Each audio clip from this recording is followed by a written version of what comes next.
What is happening, boys and girls? Jim here, RCAD. Today's project, putting in a custom tread pattern on the WPL B16R. I suppose it really doesn't matter what WPL product you have. I'm sure the tires are relatively similar. The reason I'm doing this, I had this vehicle out for its very first run yesterday on my adventure course unboxing video / first run, and it didn't do so hot. I mean, it navigated okay.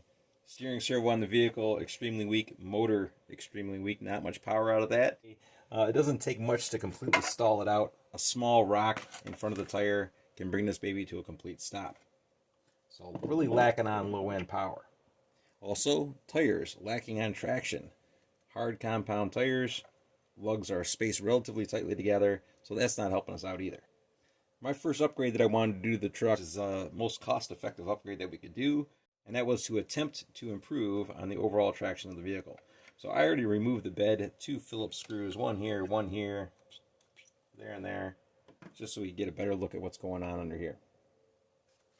Taking a look at our tires, kind of difficult to get a nice claw pattern into these guys, just because this main claw right here, this large claw, doesn't repeat on the other side of the tire. It's only on the one side. So it's kind of difficult to get a claw pattern into these tires. But this is what I came up with. Not too shabby. Only drawback on it is that the claw is on the inside of the tire on the passenger side, and it's on the outside on the driver's side. It still has a claw on the other side of the tire, but just very basic. It's not as sweeping or as pronounced as the lugs on the outer side of the tire. So that was the only real drawback about it, that this pattern right here doesn't repeat on the other side. Alright, so before we get started on trimming tires, I like to do a little disclaimer with this kind of stuff. Anytime you decide to take a pair of scissors or toenail clippers or wire cutters or any other kind of cutting device to your tires or to your vehicle, that is your responsibility. You're the person operating the scissors.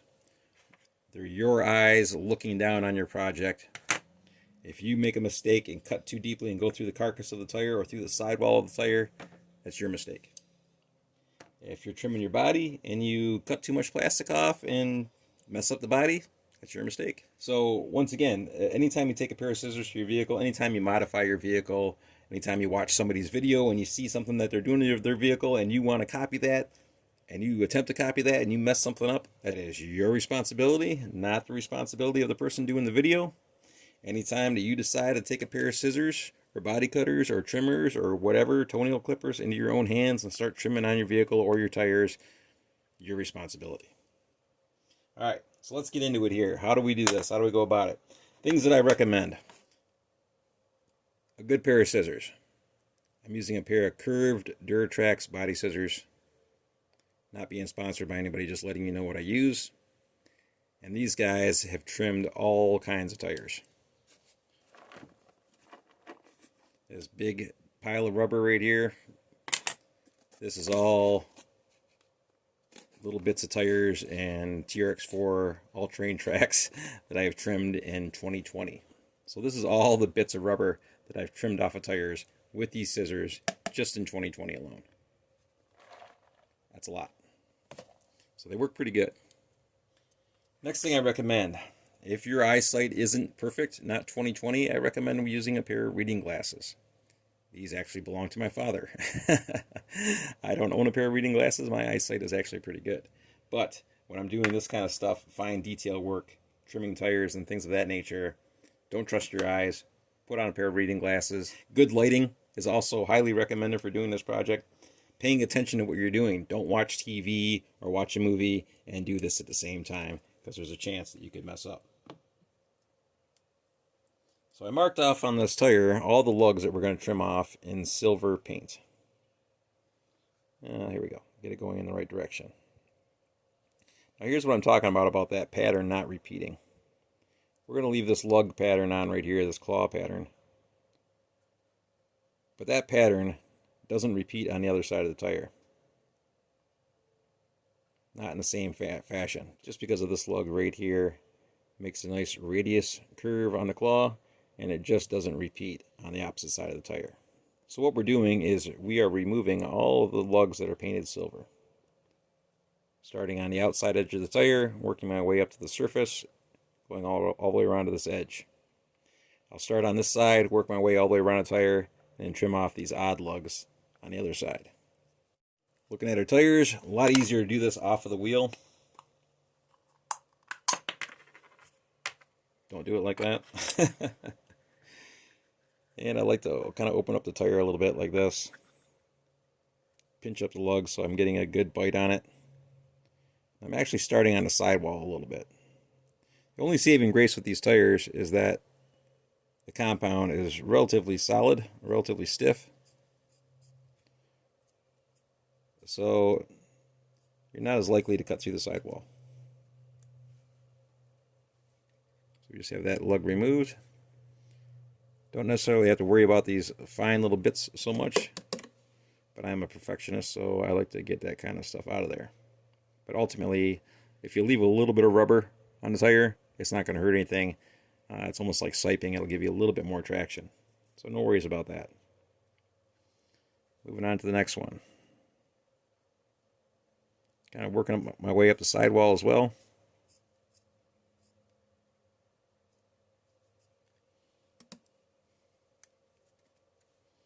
Getting that guy off of there. My hands are going to be covered in silver paint by the time I'm done.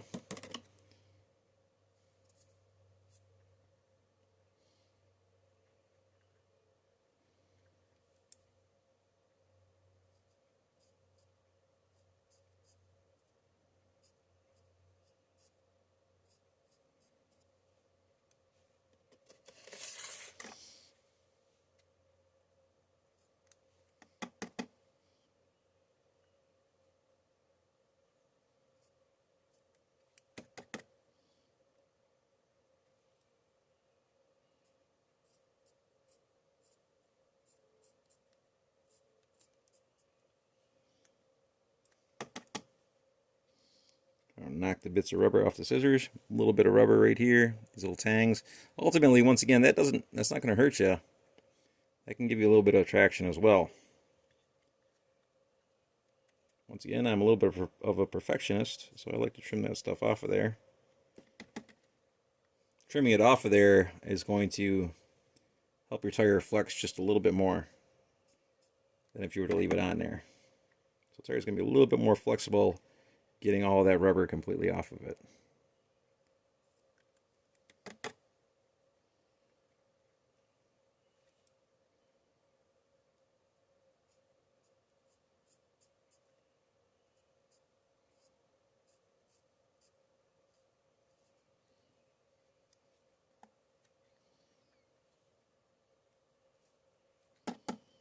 Yeah, these tires aren't too bad to trim, just because of that hard compound. Once again, makes it relatively easy to cut the lugs off of here without running the risk of going through the sidewall.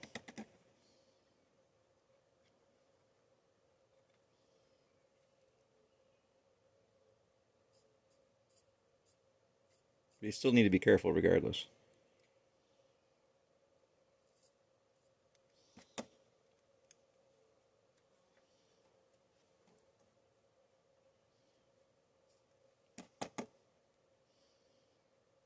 So we're going to continue cutting off all of these guys right here, marked in silver. And we'll come around to the other side. Alright, so we've worked our way all the way around one edge of the tire, clearing out that row of lugs, leaving this row behind.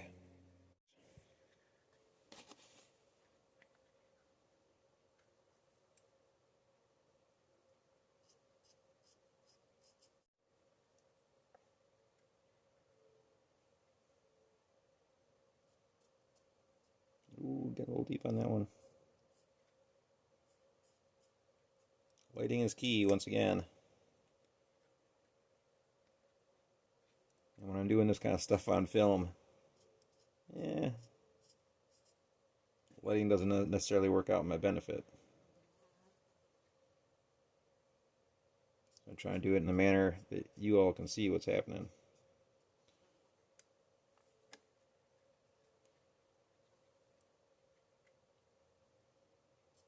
I already have all the tires done on the vehicle, so right now I'm just trimming up the spare tire. So if I go through the sidewall on this one, it's not going to be as detrimental.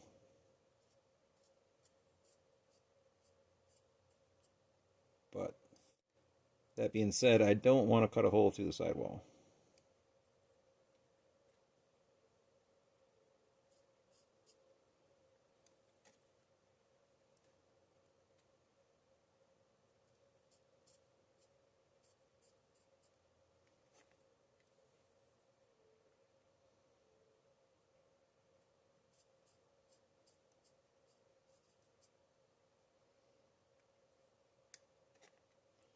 And you don't necessarily want to be pulling lugs off like that, or get in the habit of doing that.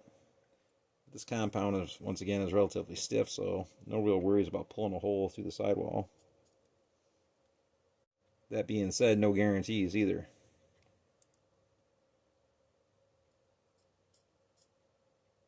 Once again, it is your responsibility if you take a pair of scissors or toenail trimmers or wire cutters or a knife or whatever to your tires or to your vehicle. Regardless of whoever's channel you've seen it on, it is your responsibility.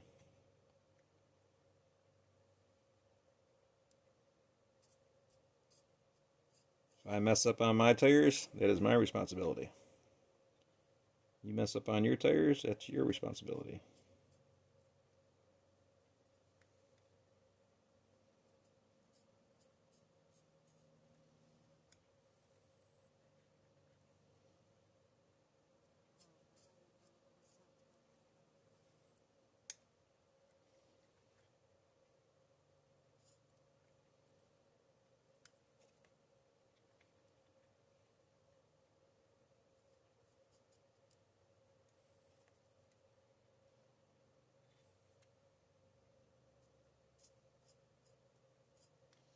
These scissors, once again, have cut a lot of tires.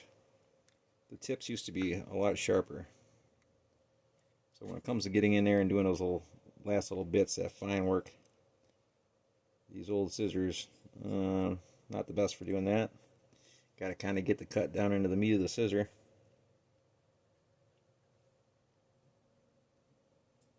In order for them to start cutting really well.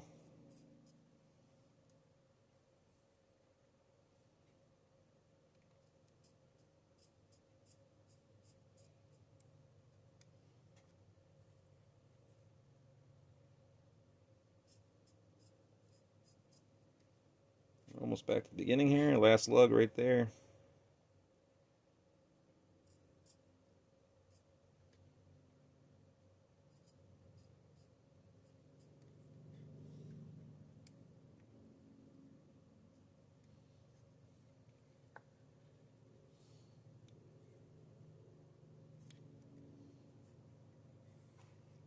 Now looking at the tire, I can see I got some bits hanging up here and there. Once again, that's not going to hurt you as far as traction goes. You'll probably get a little bit of extra traction just from that little bit of siping that's there.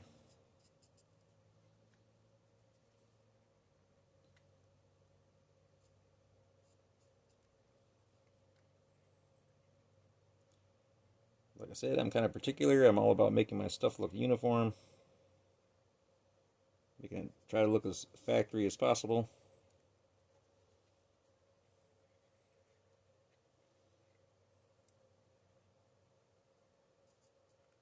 But when you're this picky and you start going in there and doing that fine little bit of trim work like that, that's where you can make your mistake and cut through the sidewall. So you have to be very careful, know when to say when.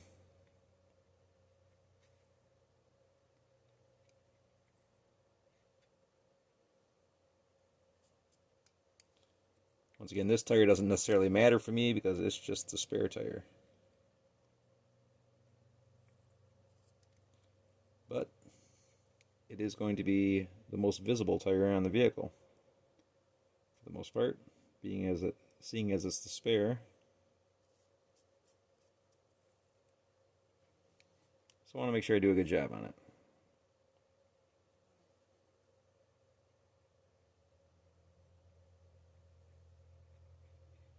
It's looking a little chunky.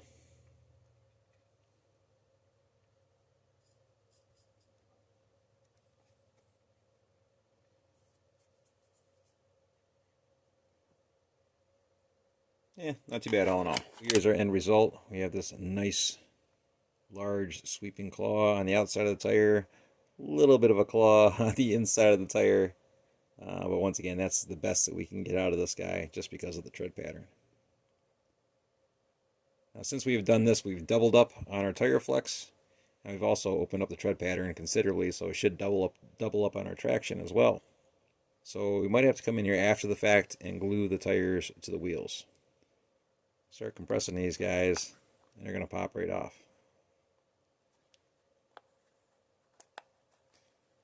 Because once again, they are twice as flexible now as they started out. So there we go. That's our spare tire. All finished. Ready to get put back on the truck. And unfortunately, my spare tire is covered in silver paint along with my fingers. So what I'm going to do with this guy is take off one of my actual tires, use that for a spare, put this one down here, and we'll eventually clean that stuff off by driving it around.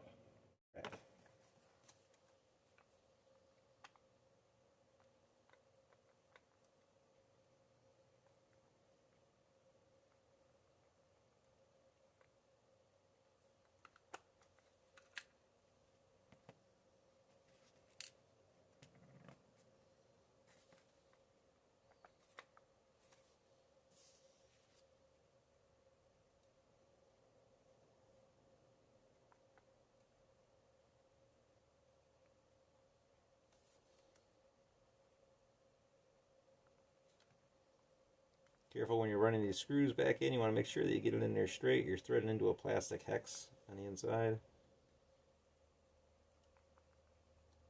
You don't want to put that in there cross-threaded.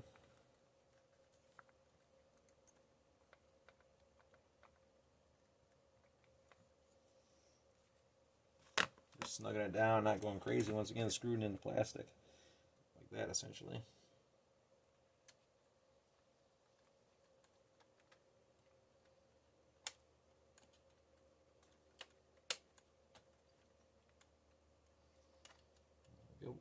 Kind of squeeze it in past that lower portion of the rack.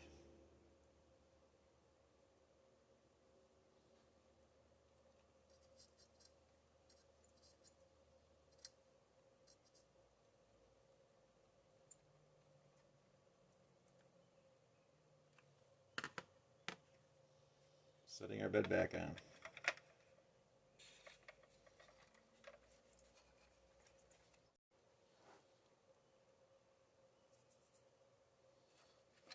Try to get this so you guys can see what's going on here, even though this is the bed of the truck and has nothing to do with the tires.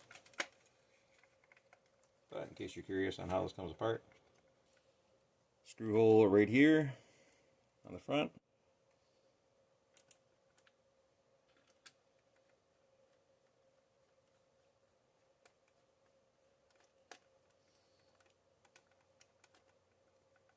Just snugging it down, don't go crazy with that.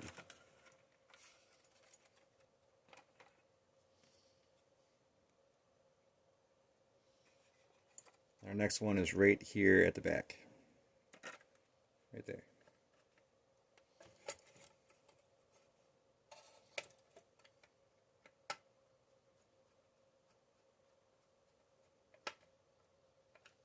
She's ready to go, ready to hit the trail. New tread pattern on our tires. That should double up on our traction, as well as doubling up on our tire flex overall. Next thing we need to do is double up or triple up on the vehicle's power, as well as replacing the steering servo, maybe upgrading it with all new electronics. That way we can run it on a 2S LiPo. And that about wraps it up, boys and girls. As always, very much appreciated for y'all sticking around and watching the video. Questions and comments are always welcome, and we will see you all on the next one. Thanks again.